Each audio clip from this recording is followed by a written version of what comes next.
it opens up into this enormous saltwater room with a huge canyon going off to the right and massive tunnel going off straight and this deep section that goes off into the depths that I don't know and this collapse off to the left. There's clearly cave in all directions. Off Gassing, a scuba podcast with host Nick Hogel.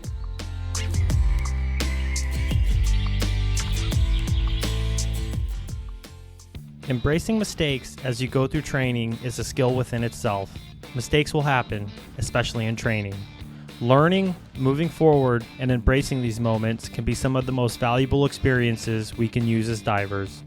Jake Bulman is someone who sees mistakes as opportunities for growth. A journey that began in the cold waters of Canada, continued growing in the Caribbean Sea, and is now being matured in the cenotes of the Yucatan. Please enjoy.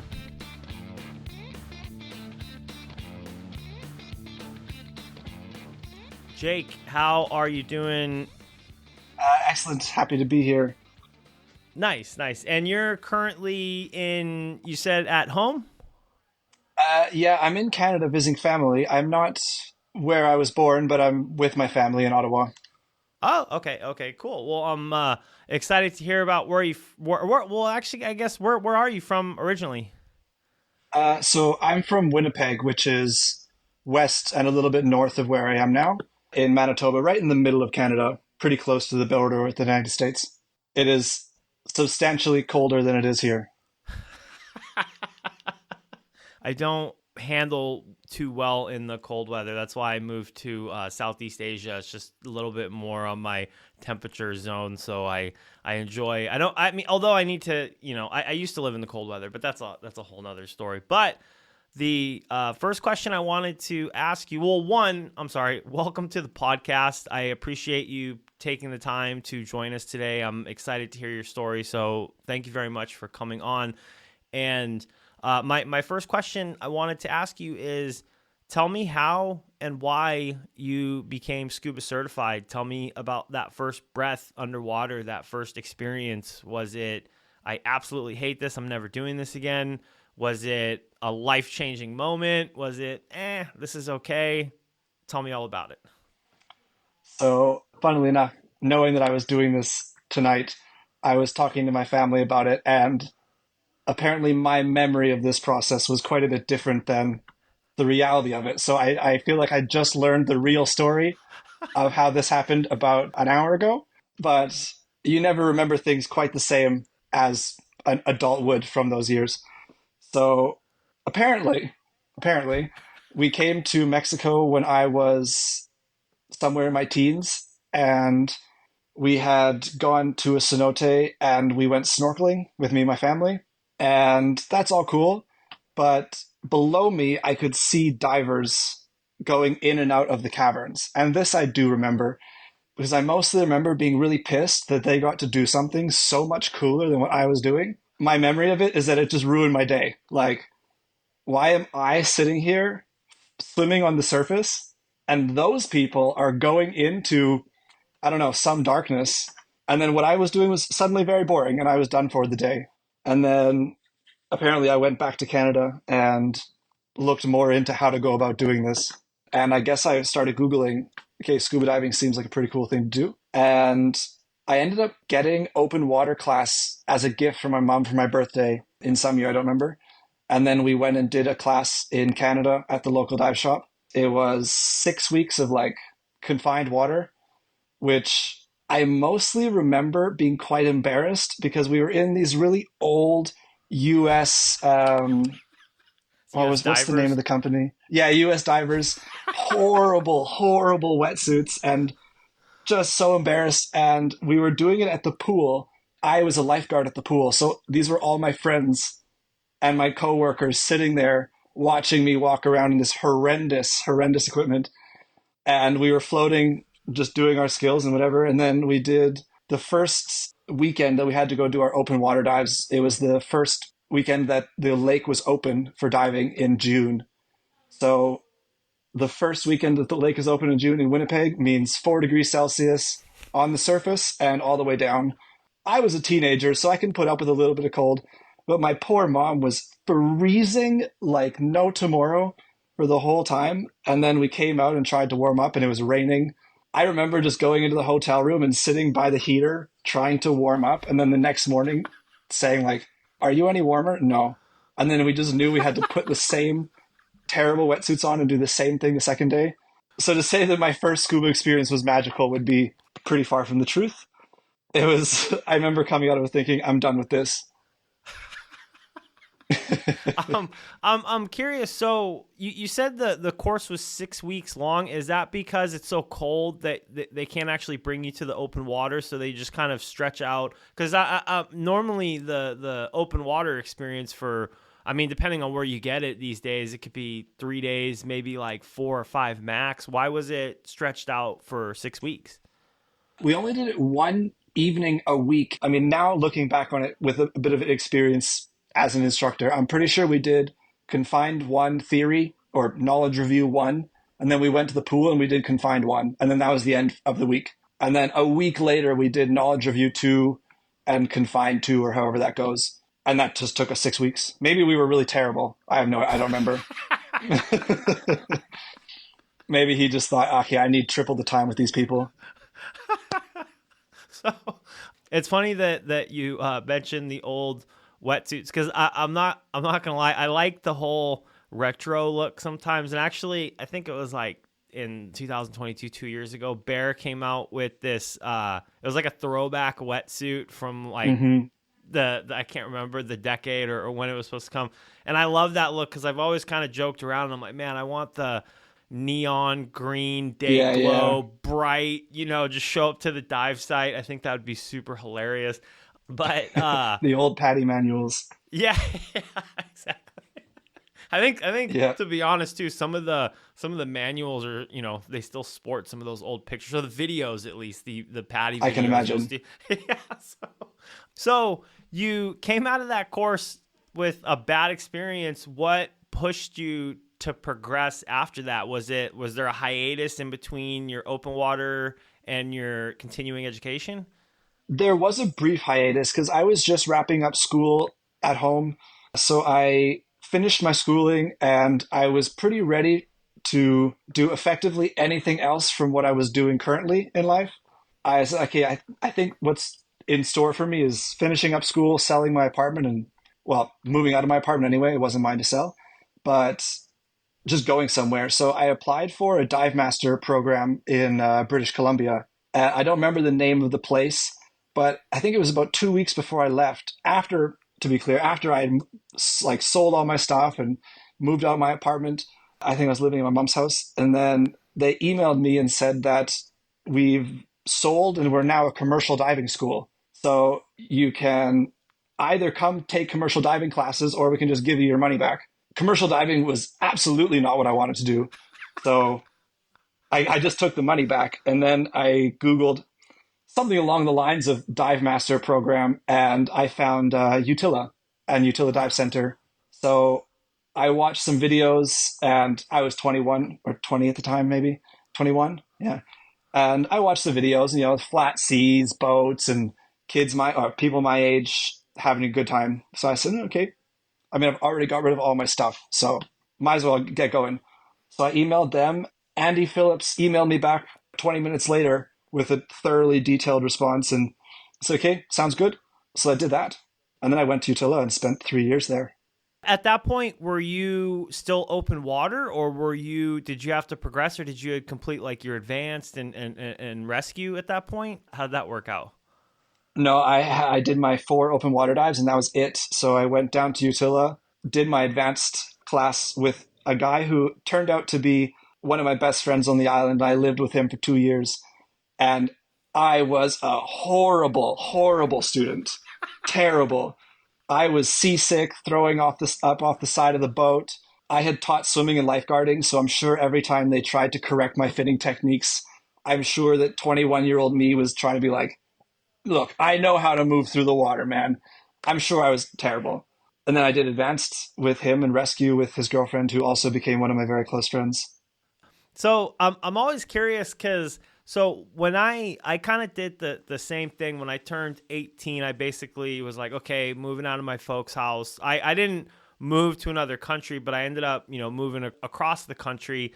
Can you tell me a little bit from moving to a whole nother country? Can you tell, like, were you nervous to do that? I mean, I know when you're 21 it's a little bit different. I did it, like I said, it's, you're young and you're just like, oh, let's go for it, because it's kind of it's not difficult, but thinking of doing something like that now is kind of a crazy thought. Like, I'm just going to sell everything I own and just head and see what happens.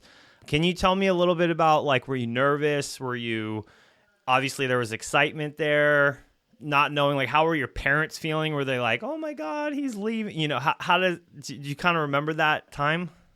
Yeah, I do. There was really no nerves on my end. I'm sure there was a bit of nerves on my mom's end, but I had just come out of some pretty hectic years, so this did not feel like a stepping into a wide new world. This felt like settling down just somewhere else. But what I do remember more than anything was I had no idea what life was like in Honduras or Utila. Now looking back, I went down with like headlights and like solar panel charging kits as though they don't have electricity there.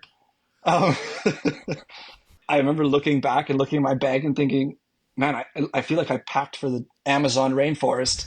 And here I am in like air conditioned house with pretty good internet. I feel like I really overpacked for this trip. But no, there was no nerves really. It was excitement. I was at that time not a particularly confident person or a very loud person. So I guess I'm not allowed any of these days, but I was definitely very quiet and reserved. So I just kind of went there and fit into whatever group I did. Met some people. There was a girl on the plane that became my roommate for quite a while, and then I met my instructor. And I don't think I was particularly nervous. It just kind of was. It happened. I'm sure my mom was a little bit nervous about her son flying seemingly across the planet, even though it's not really across the planet. But I had been moved out for several years by that point, so it was not a big deal.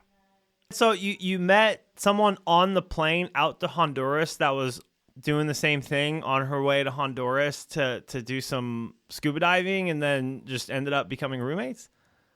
Yes, but it wasn't like I met her on the Boeing plane that we flew over there. It was the little, at the time, what I referred to as the little death plane that, like the puddle jumper, that goes from the La Ceiba, the port town there, over to the island. And we just sat in the airport and we saw our plane and thinking, we have to get on that. And she was like, yeah, yeah, apparently. And then we just chatted and then we looked out the window and we just saw waves. I mean, there's just waves in the ocean. But she was saying to me, look, I see all the whale sharks. And I didn't know any better. So I was like, wow, that's a lot of whale sharks. But clearly they're just waves. There's not thousands of whale sharks out the window of the plane.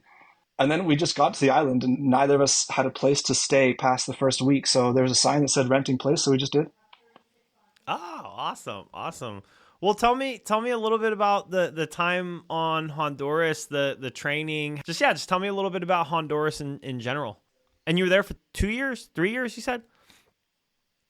Almost 3 years, yeah, which was not the plan at all. I was a very classic story of like, I'm going to go there for 6 months, then I'm going to go head south and, backpack around South America, and then never left the island for 2.5 years. And that's a story that's been told a million times over.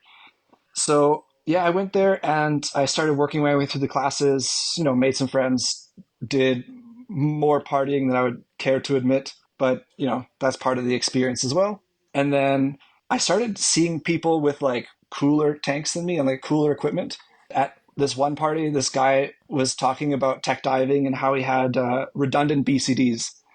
And I had only ever been exposed to jacket style BCDs, like the normal stab jackets that people wear. When he told me that they had redundant BCDs, I was like, you have two BCDs? I said, yeah. And now in retrospect, he just had two wings on his backplate. But I remember thinking like, and I'm pretty sure I asked him, although maybe I blocked that memory out.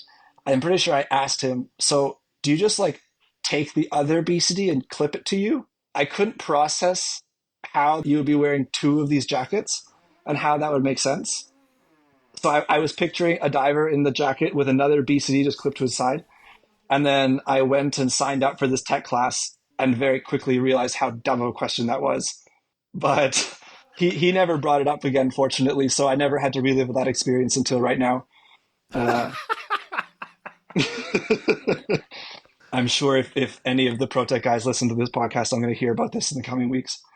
Well, we all start somewhere, right? Like we all start somewhere, and yeah, that's. I'm sure. I mean, I still ask. Yeah. Okay, so Yeah, that's dude, we've that's all done awesome. it. Yeah. And then it was a pretty typical process. I think people, you see somebody doing something, you go, wow, that's cool. I'm going to do that. And then you put an extra tank on, and then the next guy has four tanks on, and you go, oh, I mean, I got to do that. And then I started doing a lot of like lionfish hunting with Scott, who had taught me my advanced course, and then at that point was my roommate and also my tech instructor. And then I think just through sheer force of staying there and never leaving, eventually they gave me a job. Just because, if this guy's going to be here for a year, might as well put him to work. So they hired me, and then I started teaching open water classes, and I loved it. I mean, I worked at a pool, so my job was a little bit of lifeguarding, but mostly teaching. So teaching has been really the only job I've ever had. I've been doing it since I was 15. So once I actually got into the teaching role, this was for me, even more so than diving, what I really, really, really like to do. So I felt really quite at home and natural with that. And I really started to like it. So I started teaching advanced and rescue, which I hated teaching rescue. That was never at all my interest. But teaching dive master became great. Andy was kind enough to let me join in on whatever classes I wanted to, and I could help out with the instructor candidates, and I would just work my way up, probably faster than I should have. But I'm really grateful for all the opportunity and experience that I got there, life lessons and life experiences. It was a great time. So I'm about to ask a dumb question. So Hit me. I I obviously know of Utila Dive School. I actually almost went there when I started looking at the professional, the dive master internship Mm-hmm. route. That was actually one of the places I emailed. It's very well known. I know a lot of people that have gone through there. So the diving, I know it very well as a school, but I don't really know it as far as like a recreational diving destination. So I'm assuming there's a huge influx of people that go through there to learn because it's just a beautiful destination. So I would assume that there's more tourists that come through there than actual people that work there. I'm assuming that the school and the people that are living and working there is relatively small compared to the people that come through. And I know that's probably a really dumb question, but I wasn't sure because I never really talked to anybody about it or looked into it other than I just know Utila as the place to go to train to get into that professional route. So actually, your question is less dumb than you probably think it is. There is, I mean, the island itself is very touristy. It's primarily a diving destination. So there's a massive amount of people that come in. They do their open water course, they see some colored fish, and then they get on their way. But in my memory, which is maybe accurate, maybe not, but all of those people just kind of come in and out as a blur. But there's so many people that come and stay there for professional training, or they sign up for advanced to dive master or dive master instructor, and then they're there for months, that it didn't really feel like a revolving door of people because there was always a core of maybe anywhere from 60 to 100 people that were there around the shop every day. And some of them were there for months, some of them were there for years. And then I'm sure some of them were there for 2 days. I just don't remember those people because, 2 days. But there's a ton of divers, but there's really quite a large community of people who stay there because there's a lot of amazing things about that place. So I look back at my training into the professional side of it, and I remember there was like two avenues of thought on how to move forward.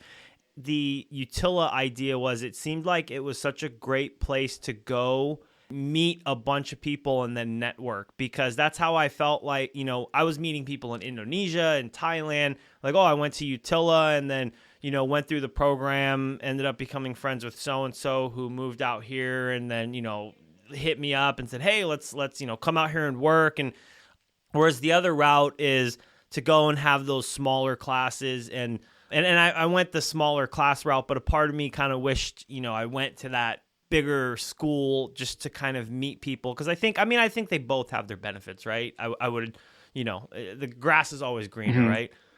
The route that Utila takes, where you go through a lot of classes and you meet a ton of people and they're big groups, that's the only route that I took. So I really can't speak to going the smaller class route.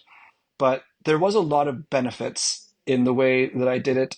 Now, I'm sure there's also some cons, but I think the biggest difference was that, yes, there's the diving and the learning to teach, but as you said, the networking that comes out of it and just the life experiences of having hundreds and hundreds of people come in and out.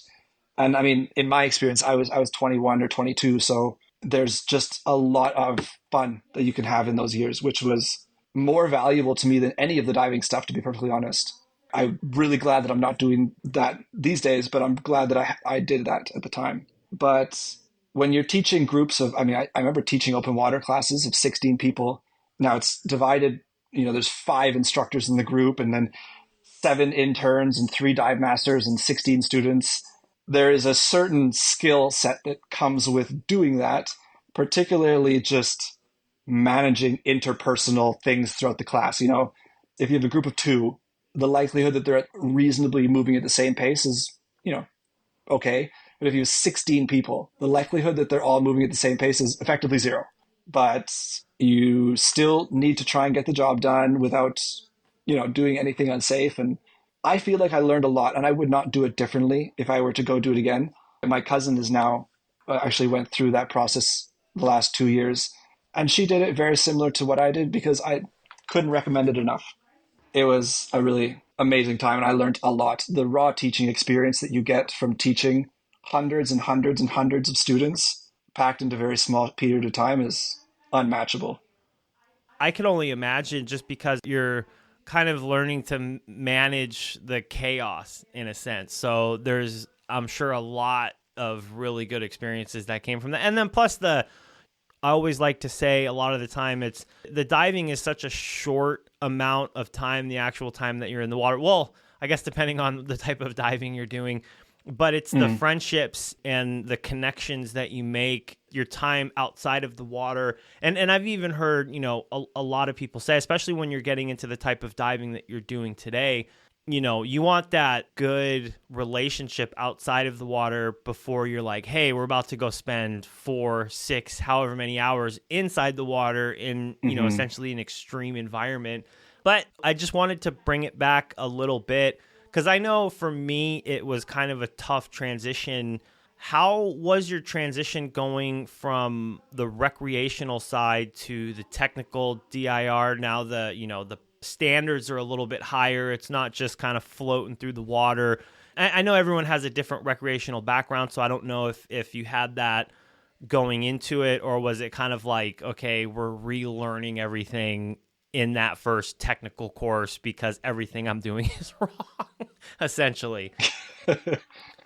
I'm pretty sure that every single person goes through that. I don't think anybody's story differs in that regard. A friend of mine had come to Mexico and did cave training, and I at that time was diving the X Deep Classic, and he came back and was like, "Man, the Razor is the greatest thing ever, and Mexico is the coolest." And he, if my memory serves me correctly, just broke up with his girlfriend, sold everything he had, and moved to Mexico. Then I ended up doing the exact same thing, well, almost the exact same thing, maybe a year later. And then I moved to Mexico specifically for cave diving, and I wanted to learn from Patrick, and I wanted to work at ProTech. I had done my cave training a year earlier, and not because I had any interest in cave diving. I wanted to learn the Kiss sidekick. The guy that I did it with said, "Okay, great, I can do a Kiss side class, but I wanted to use it for trimix. That's specifically what I wanted it for in Utila." And he explained to me that he doesn't teach sidekick in the ocean. He doesn't have access to open water sites. So I just said, fuck it. Okay, I'll do a cave class. And then I went and did that through no interest in cave diving. And it was awesome. It was the coolest thing. I realized that what these guys are doing is way cooler than what I'm doing. they have all this equipment that I don't know about, and their diving is beyond what my diving is. So this is what I'm doing. And then I went back, sold my stuff, moved to Mexico, and then took, I think, 6 months to convince Patrick to get in the water with me. And I did a stage diving class with him. And the other student, who is now a good friend of mine, was on the class, and we got in the water and had an experience that I'm sure many people have had. And by that, I mean probably everybody has had, where I just got in thinking, I am the best. I am awesome. I know what I'm doing. And then you get in the water, and 3 seconds later, you're like, okay, I don't know anything. I regret saying anything with confidence. Even worse than that, and I don't know if Patrick remembers this or not, but I had my own tanks at that point. So I was diving with my own tanks and practicing and preparing as best I could. And he said, okay, we'll meet at the shop at 8:30 or 9. And I said, is it okay if I bring my own tanks? Like, all, my bands are all set up. I'm all prepared. I'm loaded in the truck. And he said, sure. Just please make sure your tanks are full. I said, okay, great. Why would my tanks not be full? As if I'm going to show up to the first day of class with not full tanks. And then we ended up loading into his truck. We drove all the way to Ponderosa, and it was a stage class. So I have my two side mount tanks in my stage, and I pull them out, and I'm putting my regulators on, and I'm realizing that I have two full tanks and one tank that is zero. It is completely empty. There's that moment of like, okay, should I be winging this? Like, should I just, like check my pressure gauge and lie? And I think, okay, there's no way that I'm going to get away with this, and it's probably not a good decision anyway.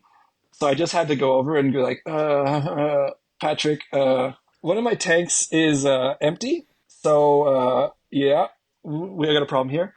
He fixed the problem, and then I was putting on my dry suit, and I put my neck seal over my head, and it ripped in half. I was like, oh my god! I thought I had gone to Utila and been the worst student possible, and here I am topping what it means to be a terrible student. And what I wanted from this was a job. I didn't want to pass. I wanted him to hire me. So this was just not the start that I really wanted. And then to get in the water, he had explained to us the breakaway clips. He said, my opinion is that they tend to break when you don't want them to, more so than when they do. And he recommended that I just use cave line. And I was like, no, I've had the zip tie on my long hose for 3 years now, as if that's a long time to someone like him. But to me at the time, that was, since the beginning of time. And to this day, I'm pretty sure he sabotaged me and cut my zip tie. But I was putting on my long hose in the water after him giving me a full tank. And I grab my long hose in the water, and there's no zip tie and there's no clip on it. And I'm like, man, I just was telling myself that this could not get worse. And now I'm sitting here holding equipment that he told me was going to break. And now it's broke. I am doomed. And then we got underwater, and I realized I didn't know anything about diving. So I can't say it was the most successful day. Have you talked to him about that day? Does he do you? I think he remembers the seal because our solution for it was a lot of duct tape. And I believe he has an image of me completely wrapped in duct tape, which it did not work. I was not dry, but we were just doing a brief open water session, so it was okay. But I don't know if he honestly remembers the rest of it. I know he remembers the first day that I arrived at ProTech, like the first day I got off the bus. I don't know if he remembers the class. That's funny, man. So I had like a little moment. I just was in Mexico, and I had a little moment where we loaded up the tanks. I thought it was all good to go, and get to the dive site, and I literally grabbed the wrong tanks. I didn't check. Like I just loaded up the car. We get to the dive site. Instructor's pulling out the tanks. He's like, "Where are your bands?" I'm like, "What do you mean they should just be on there?" I'm like, "Maybe they just rolled off." He's like, "No, there's no bands on it." I felt so. Oh no. Yeah, it's funny because Mexico obviously is a pretty warm place, and then something like that happens. It's crazy how much warmer it gets because you're just Yep. like, oh, The sweat starts coming. dude. Oh man, it's I'm with you, man. I've yeah. I've made those mistakes. You said it took 6 months for him to train you. Was it just kind of, were you just like nagging him because you wanted to train with him? Was he busy? Like, how did it, he just didn't want to, or how did that work out? So I had emailed them before I left Utila, and I still have that email. I think it says something about wanting to be a cave instructor, and I had, I don't know, 10 cave dives, which you just have no idea what the world is. And Kim, Patrick's business partner, I referred to as a woman, which if you, I don't know if you've seen a photo of Kim, but he is decidedly not a woman. Uh, so that was also not a great start. But then I came off the bus and I walked over to ProTech, and Patrick was in the classroom. He remembered me from the emails, which I appreciated. He sat me down in the classroom, which is the same classroom that I do all my teaching in now, and we chatted for 2.5 hours. It was a humbling slash intimidating slash, I'm going to say, I gained a lot of respect for that conversation. Particularly the more I learned about the industry, the more I look back at that conversation and go, wow, I really needed that. But it all really all came down to what is now a bit of a famous quote between the two of us. He explained to me that the socks that he was wearing had more diving experience than I did. Uh, Sorry. which is a crazy thing to say to someone, but genuinely, the person and the diver that I was at that point and the ego that I had behind me, I think it was exactly what I needed to hear. It was very clear that it was not like, oh, I'm sure you're amazing. It was, no matter how good you are or how good you think you are, you just don't have the experience. There's not the years behind you. It's impossible. And then he was very kind. He was really helpful to me in getting set up in Mexico. And he said, right now, you just don't have the experience. Spend some time diving. And then if you're still here in 6 months, I'm happy. And then I did that. And actually, in the meantime, credit to the Under the Jungle guys. Natalie Gibb and Vincent were extremely helpful in that meantime with just, they took me diving a few times. They helped me with access to different cenotes. They were also a very big part of those first months. And I also embarrassed myself diving with Natalie. She took me diving and I forgot half my primary light. So first impressions are not my strong suit at all. But then, yeah, 6 months later, I was still here and I had not killed myself in the caves. So I apparently really came close a few times. So I had no idea what I was doing. But after 6 months, he's like, "Okay, let's do it." And then at the end of the class, he said, "Do you feel like you can stage safely in the caves?" I said, "Yep." My buddy in the class said the same. And then he just asked me, he said, "And do you want a job?" I said, "Absolutely." And that was that. Can you tell me about when you first started working at ProTech? I mean, obviously that must have been a super exciting moment because you had it in your mind that you wanted to go there and work. How did it all start and kind of the progression of where you are now? The beginning was, so there was a guy, well, there is a guy, Elliot Smith, who was hired just before me. And him and I became very good friends over the coming years because we were peers. We were at the same level. We're diving and training together. But either Patrick or Kim or one of the guys had gone to him and just said, "Hey, can you try and take Jake a little bit under your wing and take him diving?" So Elliot did. And in years later, I learned that when he learned that he had to do that, he was just thinking, man, I have to babysit this guy. Like, really? You're going to put me with this kid and just make, oh man, I didn't know. But anyway, he did. So I appreciate that, Elliot. And then we became really quite good friends over the coming years. And then we did all of our instructor training together. So I had the benefit of having a peer who was an extremely talented instructor. So there was a lot of learning that I got from him and he got from me. And we worked together through all the levels. And my first instructor evaluation, which Elliot had already done his prior, I messed up brutally the first day, of course, as seems to be the running theme. But I had actually just come back from a trip here to the same room that I'm in right now, visiting my family, and I was really sick. So I was practicing my presentations with my mom, and then I went back and did my evaluations and stopping midway through the theory presentation to just vomit. So it wasn't a great time, but I really did not perform well. And at the end of the evaluations, Patrick just called Elliot into the shop and was like, "Hey, dude, this did not go well for Jake. I need you to drive him home, spend a little time with him, sit him down, practice the presentations, make sure you review how to shoot an SMB." And Elliot helped me out, calm me down. Evaluations are a stressful thing the first time round. So he was really amazingly helpful in that regard. And then we moved through the rest of the levels. Exploration was something that I had no concept of at the time, really didn't know anything about it. It wasn't until Scanda started getting me involved in that that I realized how absolutely amazingly cool that is. And then that really became more of a thing when COVID happened because suddenly there was no work. So we went from teaching to not teaching at all. So me and Scanda spent a year exploring with each other day in, day out. We had just gotten our sidewinders in the last months prior to that. So exploration had just gone from like, an hour to an hour and a half to 4, 5, 6+ hours. We had scooters, we had rebreathers, and we dove probably beyond our limits. Not by paper certification, but beyond our experience. And Kim and Patrick had to give us a bit of a spiel about, okay, you guys have grown a lot. That's cool, but it's time to slow down a little bit. So we did. And looking back now, even with now another 3 years of diving experience under my belt, I do not want to go back and repeat the dives that we did. So they were totally correct in that regard. And then Sidewinder came, and that dominated for 2 years. I just taught back to back to back to back to back to back Sidewinder classes for months. It was like Groundhog Day, but that's a good way to get experience. And as I said, I love teaching. So if I'm stuck teaching for 6 months straight, I'm not upset about it at all. And then after that, I started getting to the instructor training at the shop and teaching the new guys, which is a whole new challenge and a whole new thing that I love it. It is equally, if not more rewarding than working with real students. And I get to do both. So I couldn't be happier with where I am now.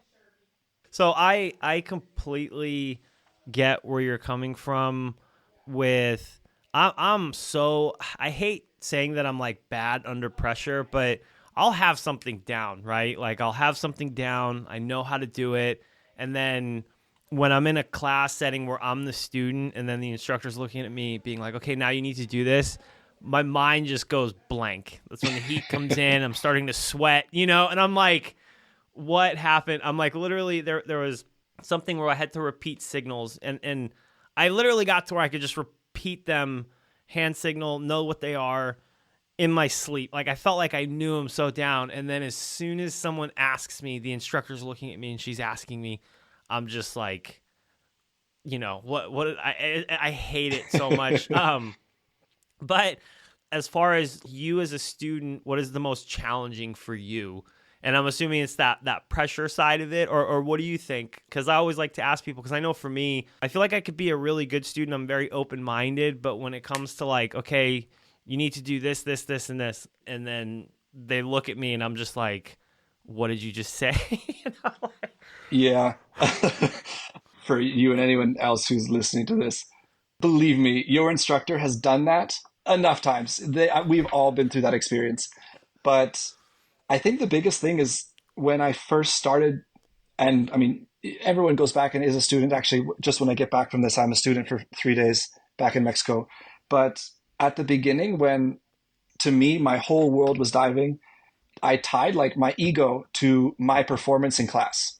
So if I didn't perform well in class, that directly reflected on like my abilities and me as a person, which looking back now, it just doesn't matter. And now that I'm going back to be a student for the next 3 days, I don't care at all if I make mistakes. It doesn't change my opinion of myself or my opinion of myself as a diver. It just is what it is. And now I'm actually really looking forward because I just get to go and excuse me, I just get to go and fuck it up as much as I want. Someone else, it's their job to deal with my problems. And if I make mistakes, so what? It's not my job in this moment to deal with it. I'm paying you. You fix my problems. I don't see why that's my problem. And I always look forward to it. I try my best to get this across to people that whether the student does amazingly or whether they are struggling massively, it doesn't change the way that me or anyone else, hopefully, looks at them as a person. After class, we're going to debrief. I'm going to do my best to help you get to wherever you can. And then the second we're done, I'm going to talk with you exactly the same way as I would have talked with you had you done amazingly or had you done terribly. It just doesn't matter, right? You're here, the student is here. It's my job to teach you. So if you're not doing well, I generally just take the approach of I just didn't do a good enough job teaching you. So it doesn't reflect on the student, it reflects more on me. It just doesn't matter if you make mistakes. It took me years and a lot of mistakes to get past that. But now I don't care at all. I will make all the mistakes, embrace it, does not matter. I'm just trying to imagine somebody being like, the way that you shot that SMB, I don't think that we can be friends anymore. Yeah, just And it sounds ridiculous yeah. when you put it like that. No, And I yet, get it. I mean, that was it's totally it's me. yeah. Not as an instructor, but as a student. That was absolutely me, no matter how ridiculous it sounds. um. Oh, that's funny. Oh, just curious, what class are you taking? I am doing a Liberty crossover. So, in order to teach CCR Cave class to different students, you need to be certified on the unit that they are doing the class on. And ideally, not just certified, but have some diving under your belt, right? I want to know, I want to have some experience to help them with whatever problems they face. So, some point in mid next year, I have a CCR Cave class on the Liberty. I should anyway. So, I'm going to do the class when I get back. At the moment, I only have 3 days. So, we're going to do 3 days of the class and then schedule whatever is left after. And then I'm going to try and do some diving throughout the next few months. And if I don't manage to, then before the class, I will get some diving in because I need to be able to teach CCRK class, a year from now. And I can't wait. I'm going to make all the mistakes. It's going to be great. Well, the thing is about mistakes, there's a lot of different ways to look at it, but if you go through the whole class and you don't make a mistake, I feel like, are you really learning? And then for me, when I make a mistake, I really learn it at that point, because then there's like the mental side of it. Never going to let this happen again. Obviously, it's going to happen again, but there's just the mental side enforcing that skill not to do it that way again, or, like, oh, okay, now I know the proper way to do it. Absolutely. I applaud that, to make mistakes. And like you said, you're there, you're paying, you're the student, make those mistakes, learn from those mistakes and embrace it. Don't just, like, oh my God, the world's ending, I just made a mistake. And I mean, obviously it's not, forgetting or grabbing the wrong tanks or showing up with an empty tank. That's a whole different scenario. But that mistake was made. I guarantee you probably never let that happen again, right? Never again. No. Like, yeah. Yeah, never again.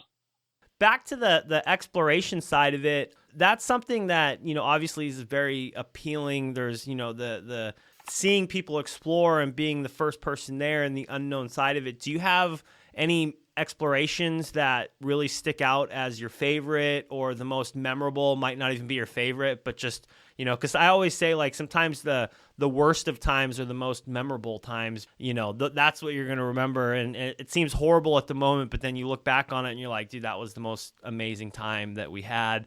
The tire went flat and we forgot this and we forgot that, but then we're laughing the whole way. Like, any exploration projects stand out? Yes, absolutely. Two.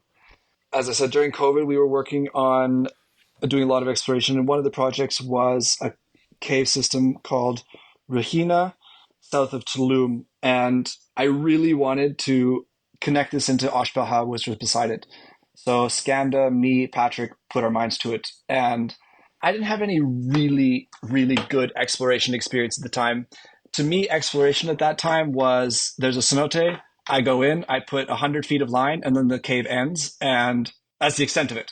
And then I go somewhere else. If we find a cenote, I put, 20 feet of line, and the cave ends. So this idea that, like, I could empty a whole reel and then the cave is still going in every direction was completely foreign to me. So I showed up on this day. It was the first day that me and Patrick had gone diving. So I had this feeling of, like, I'm going diving with the big boys finally.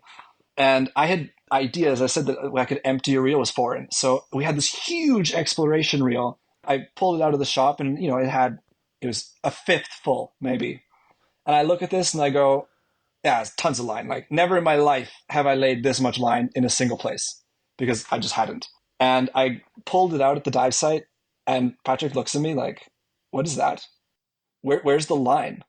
Man, there's tons of line. What are you talking about? Like, he looked at me with this look of, like, I'm not sure if he was looking at me like, this idiot, or, man, I have to drive back and get more line. I don't know. But of course, this is the day that we go down, we scooter all the way to the end. We tie into the end of the line that I had laid, which I thought the cave had ended, but I just didn't have any experience. And Patrick just ties in. He goes into this random hole that seems to me nonsensical to me. And then he just disappears. I go follow him. And then the tunnel just goes and goes and goes and goes. And then it opens up into this enormous saltwater room with a huge canyon going off to the right. And massive tunnel going off straight, and this deep section that goes off into the depths that I don't know, and this collapse off to the left. There's clearly cave in all directions. And I see him up on top of the slope in front of me, and I'm surveying behind him, and he's holding this reel in his hand that no longer has any line with cave in all directions. And I catch up, and he looks at me, and he just holds the reel up in front of him and looks at me. And there was no signals or words needed. I clearly understood what had just happened. But then that project ended up being an endless source of line length for the next, I don't know, year. I learned so much because it's not often you just get to go exploring with someone right looking over your shoulder. And I would, that's a big tunnel. I'd go to the tunnel, and then I'd see a little light wave, and it's clearly not that direction. It's over here to the left into this, what seems to me, nothing. And then lo and behold, the big tunnel would end, and then this tiny crevice was the way on. Cave just went and went and went. But the part that really stands out to me more than anything about this was when I lived in Utila, I had seen a photo from a guy, I don't know if you know the name, but his name is Kirill Igorov. He is a very accomplished and well-respected diver. And he had this photo of, I think, Twin Dees or somewhere in Florida. And I had commented on it. It was on the Cave Divers Forum, which I don't dare go onto anymore. But I had commented on it going, one day I want to do this. And I didn't know anything about it, but I knew that this place that Kirill had photographed, I want to go there. I don't want to do that. And then we did this whole project in Regina, and maybe a year and a half later, and this is probably now 2 years ago, I saw a post from Kirill Igorov on Facebook, and he had posted a photo shoot he did with, I don't know, friends, divers, clients. And I'm looking at the photo and I'm going, this is familiar to me. Wait, I laid that line. I remember, I have video that Patrick recorded of me laying this line. I explored that tunnel with Patrick. Holy crap. One day I had said, this is what I want to do. And then maybe 8 years later, he posted a photo of a cave that we explored. And that was a moment for me of like, wow, managed to do it. That was pretty cool. I still think about that and go, that's so cool. Dude, I love it. My only closest experience that I can relate is because I just recently became cave certified. There was one day in particular, I can't remember what cave system or whatnot, but we came out of the water and I was like, man, or what we just did is only stuff I've ever seen on video. And I feel like now I'm there in the video, just when you have the person videoing from behind, just capturing the diver with their fins kicking. And I just remember being in that moment being like, holy shit, I'm here, I'm doing it. It really sticks out in your mind. And it's funny too, because how you said it, I remember the first time I went to Mexico, I knew about cave diving. I'm like, I don't care to cave dive. I like open ocean. But I just remember going into my first cavern and I was like, holy shit, this is so cool. This is so amazing. I absolutely love this. And then, kind of led me down this path. What sorry, I didn't mean to cut you off, but was that both moments, or you said there was two moments? Yeah. There was a different project altogether. Just before I get into that, go back to what you say. In anything in life, when you set out to go and do something, and then whatever it takes to get there, you do, and you put the work in, and then you achieve it. It's often not until right in that moment you go, huh, did it. That's always a cool feeling. So good for you. So the other project was Madagascar, which Madagascar is something that I felt, and I still feel, was just a blessing that it was not a project that I had to put much work into doing. I just got invited along in 2019 to do some cartography for the guys, which I didn't know how to do any cartography, so I had to do a class for that. And then I came back here, and then years later, now this is 2023, so last summer, I just got a message from Patrick that said, do you want to go to Madagascar? Absolutely. There is no world in which I'm going to be like, no, I don't really think that sounds, of course I'm going to go. Then we just organized everything, which I really had to do next to nothing for, jumped on a plane and went to Madagascar. That was an incredible trip because the first trip was for science. The second trip was for exploration. Hanging out with Patrick and Phil and Ryan, the team there in Anakau, all of the different villages that we visited. It was an incredible experience. I had done a little bit of diving the first trip in a cave there called Malazamanga, which me and Elliot had gone in, and there's a video of it online now, which we shot last summer. But you go in through this relatively terrible, not enjoyable tunnel. Then suddenly the floor just drops away, the walls drop away, the ceiling drops away, and you're just in a void. It's this black, open void that is seemingly endless. And me and Elliot at the time had these tiny little 12-watt light monkey lights.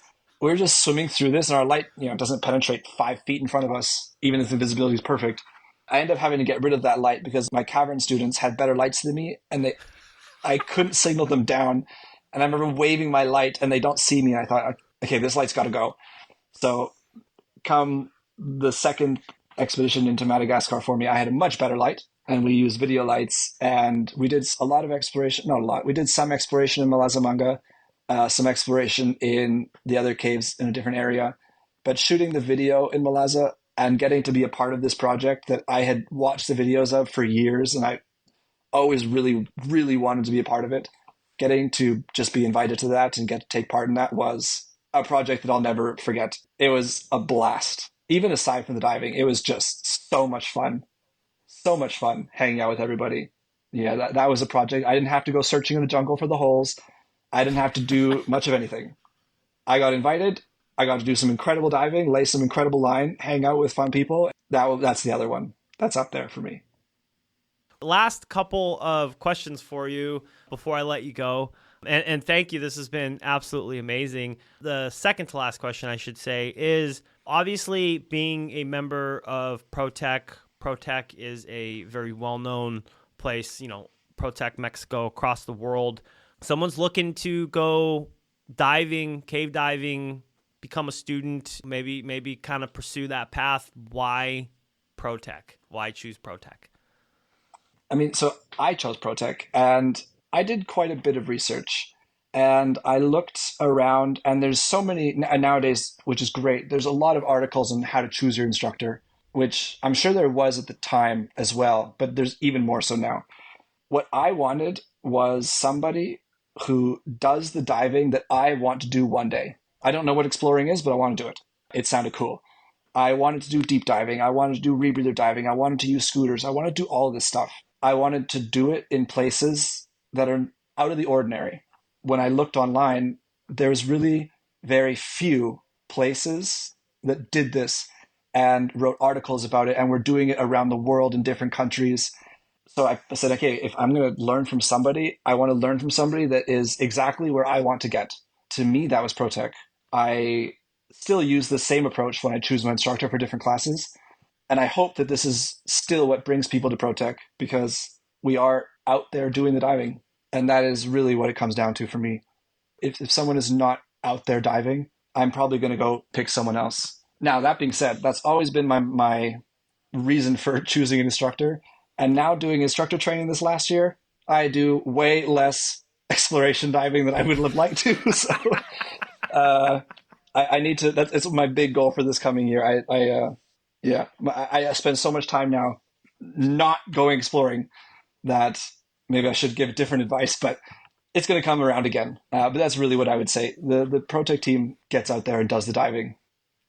My last question for you is, as somebody that is a seasoned diving professional, diving instructor, someone that is obviously a very seasoned student as well, what's the best piece of advice that you could give to a student who is about to pursue that next course, or maybe they want to look into cave diving or technical diving or just kind of any course in general?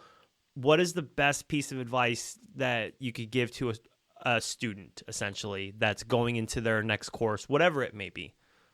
So for people going to look to do the next class, there's a few things I would say. First is really put some effort into choosing who you want to do that class with.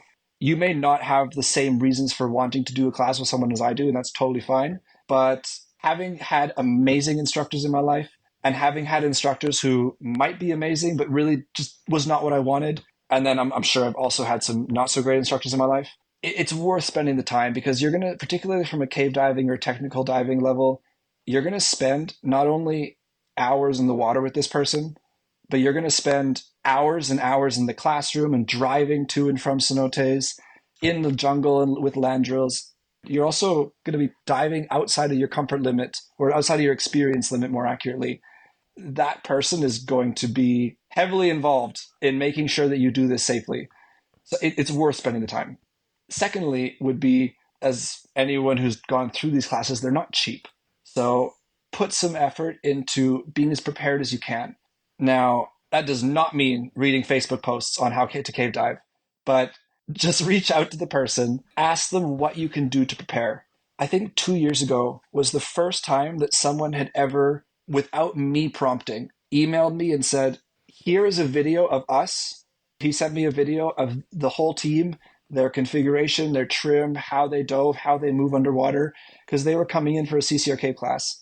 They sent me this video and were very clear that they wanted as much feedback as I could give because they want to make the best use of this time. And I remember thinking, this is great. Not only do I have an idea of the person coming into my class, but more importantly, I know that they're going to bring the right attitude to this. They want to learn as much as humanly possible from the class. And I mean, that's what the class is for. This is why you're paying the money for it. Showing up unprepared, I mean, it doesn't make a difference so much on our end. The time of day is the time of day, but you just get less out of the class. So put some effort, ask the person what you can do. And they may say, for this particular class, I really just need you to show up on time the first morning. Great. You've at least done your part. But a lot of the time, there's resources that the person can give you, and it may not be a curriculum of what's about to happen. Maybe it's a book you can read or some videos you can watch to learn about certain topics or articles. But it's always worth it. And when someone shows up to class and has clearly looked at the resources that they were sent, they don't need to memorize them, but it's already in their brain a little bit somewhere back there. Helps with the learning, but also it really shows that they bring the right attitude to this, which is by far the most important thing. I'll take someone who has a really good attitude towards their learning, but can't dive at all, over vice versa, any day of the week. And then lastly, do not stress over mistakes. Try and enjoy the mistakes as much as I do. Honestly, it's super fun once you get past the stress of making mistakes.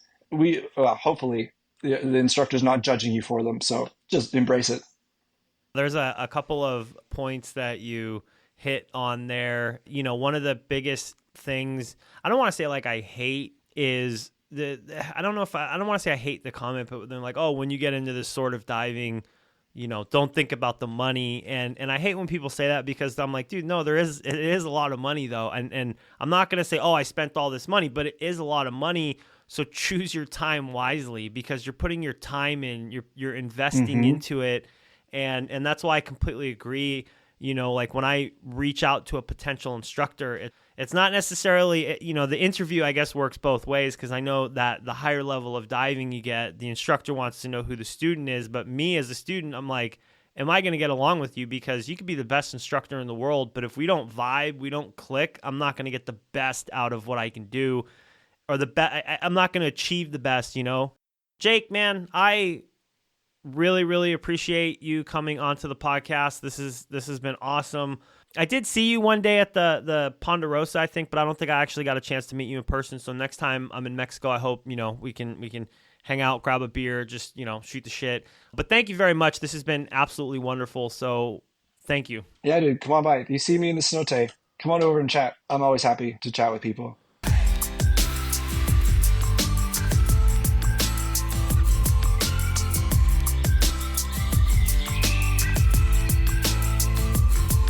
Offgassing, a scuba podcast.